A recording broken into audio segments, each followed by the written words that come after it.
Good evening, and welcome to the Crypto Overnighter. I'm Nicodemus, and I will be your host as we take a look at the latest cryptocurrency news and analysis. So sit back, relax, and let's get started. And remember, none of this is financial advice. And it's 10 p.m. Pacific time on Saturday, July 8th, 2023. Welcome back to the Crypto Overnighter, where we have no sponsors, no hidden agendas, and no BS. But we do have the news, so let's get to that. Tonight, we're diving into a whirlpool of stories that will take us from the executive offices of Binance to the legal battlegrounds involving Coinbase and Gemini.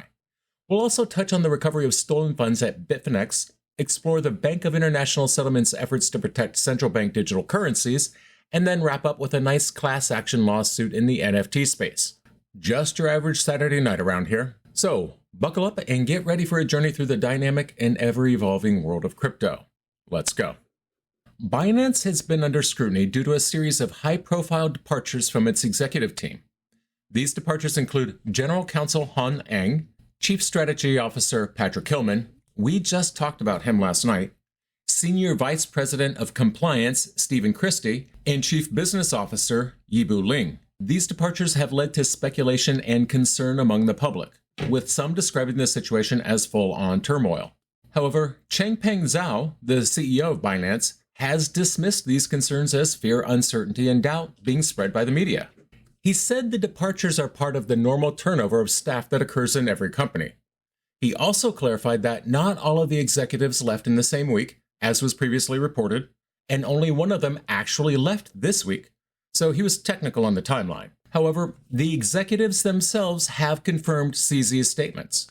As we said last night, Hillman said that he's leaving on good terms due to his wife expecting a baby, while Christie cited health and family reasons for his departure. Both of their reasons contradict the narrative that these departures were due to CZ's handling of the ongoing investigations, because Binance is currently facing significant regulatory pressure, right? The exchange was sued by the Securities Exchange Commission a month ago for listing unregistered securities, mixing customer assets, and violating Know Your Customer rules. The Department of Justice has also initiated an investigation into the company. These regulatory challenges have had a noticeable impact on Binance's market share. The exchange's market share among platforms without US dollar support has dropped from 72% at the beginning of the year to 58%. Furthermore, the company's American subsidiary, Binance US, has lost more than 20% of its market share. Despite these challenges, CZ remains optimistic and continues to thank the former team members for their contributions to the company's growth. He also congratulated those who have stepped into new roles, describing them as high caliber. The full impact of these departures and regulatory pressures on Binance's operations and reputation remains to be unseen, but it hasn't looked good so far. Now, before we dive into our next story, don't forget to hit that like button, subscribe, and ring the bell for notifications. I'm here to keep you updated on crypto, and your support motivates me to do just that. Now, let's move on to some news about Coinbase. And this is our cover story for tonight. Coinbase stands accused by the Securities Exchange Commission of knowingly violating federal securities laws. The SEC's claim is based on the fact that Coinbase had previously acknowledged the possibility of these laws applying to its operations. The SEC filed a lawsuit against Coinbase, alleging that it was operating as an unregistered broker, clearinghouse, and exchange, having listed at least 13 different cryptocurrencies that Gensler's crew feel are unregistered securities. The SEC's argument is that Coinbase, a multi-billion-dollar entity with sophisticated legal counsel, was aware of the risk of violating federal securities laws. The SEC also pointed out that Coinbase had previously adopted the legal framework enacted by the U.S. Supreme Court to determine whether certain cryptocurrencies met the requirements of federal securities laws. Coinbase's public filings also noted that one potential risk to its investors was the fact that listed assets might be considered securities. Now, Coinbase argued that the SEC did not have sufficient jurisdiction to bring suit against it. However, the SEC pushed back against this claim, stating that it does have the authority to enforce statutory requirements. The SEC also argued that the approval of a 2021 registration statement related to Coinbase's initial public offering did not mean it rubber-stamped all of the company's business practices. Editor's note: yeah, but if you had a problem with what they were doing, you should have said something about it then, Gary. As it is, you examined their business and you didn't even give them a heads up? Come on. The SEC's allegations have been met with resistance from Coinbase. The company argued that an investment contract must include a formal contract and that investment contracts are only asset sales if they're being traded on secondary markets. The SEC refuted these arguments. They said the Howey test does not need a formal contract and that transactions on secondary markets might still violate securities laws. The SEC also cited its recent legal win against LBRY as an example in making its argument. A hearing is currently scheduled for July 13th in the District Court for the Southern District of New York. The outcome of this case could have significant implications for Coinbase and the broader cryptocurrency market. From one exchange to another, let's shift our focus to Bitfinex. But before we do, remember to follow us on Twitter for the latest updates and insights. Link is in the show notes. In August 2016, Bitfinex suffered a significant security breach. The hackers managed to steal almost 120,000 Bitcoin, worth around $71.8 million at the time. That stolen Bitcoin is now valued at over $3 billion. The attackers attempted to launder the stolen funds by moving them multiple times. In 2022, the U.S. Department of Homeland Security apprehended 2 individuals suspected of that Bitfinex hack. Remember Razzle Khan? That's the rapper name for one Heather Morgan. Morgan and her husband, Ilya Lichtenstein, were charged with conspiracy to commit money laundering. This arrest led to the recovery of the stolen cryptocurrencies valued at $3.6 billion, making the U.S. government the holder of the world's fattest Bitcoin wallet. Bitfinex has recently announced Homeland Security returned a portion of the stolen funds. The returned funds include over $300K in cash and 6.917 Bitcoin cash, so not really close to $3.6 billion. The 2016 Bitfinex hack was one of the largest in the crypto industry at the time. The victims of the hack were issued recovery right tokens by Bitfinex, which served as an IOU. These tokens could be exchanged for cash or iFinex capital stock in the future.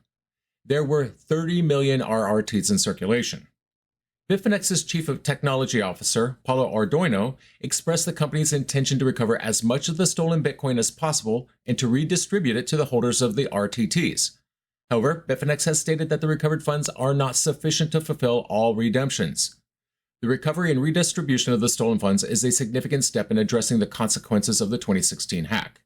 Now, if you're enjoying our podcast, don't forget to give us a thumbs up and hit that subscribe button. It's free and it helps us a lot. Now, let's dive into some of the legal drama involving Gemini. Gemini filed suit against Digital Currency Group and its founder, Barry Silbert. The suit alleges DCG and Silbert committed fraud through Genesis, a DCG subsidiary. Genesis held funds for Gemini's Earn program. That program allowed consumers to earn up to 7.4% in annual percentage yield. Gemini sent its customers' funds to Genesis, which then loaned them out to companies like the now defunct Three Arrows Capital. The lawsuit claims that Genesis, with the support and encouragement of both DCG and Silbert, intentionally misled Gemini by falsely claiming robust risk management practices and a thorough vetting process of the counterparties to which it relent the assets. The lawsuit further alleges that Silbert asked Gemini to continue its Earn program despite knowing that Genesis was massively insolvent. It also accuses Silbert of taking steps to hide the fact that Genesis had a $1 billion hole in its balance sheet. Genesis filed for bankruptcy in January 2023. The lawsuit also disputes DCG's claim that it had absorbed the losses of Three Arrows Capital. It also stated that Genesis has not honored redemption requests since mid-November. Gemini co-founder Cameron Winklevoss publicly accused Silbert of being the architect and mastermind of the DCG and Genesis fraud against creditors. The lawsuit seeks damages, attorney fees, and any other relief deemed just and proper. In response, DCG has called the allegations defamatory and labeled the lawsuit as a publicity stunt. Now remember, just a few days ago, Winklevoss gave Silbert an ultimatum to immediately pay $640 million he says is owed to Gemini's Earn clients or face lawsuit. Winklevoss argues that Gemini Earn users are stuck in limbo with over $1.2 billion of assets stuck in Genesis Global, which DCG owns. DCG responded to the suit by calling it a publicity stunt and denying any wrongdoing. The company claims that it's continuing to work with creditors and that a mediation process is coming to a close. It also expects to bring the Genesis Chapter 11 case to a conclusion soon. Genesis Global filed for bankruptcy protection earlier this year. They took a sizable financial hit following the collapses of the crypto hedge fund Three Arrows Capital and the FTX exchange.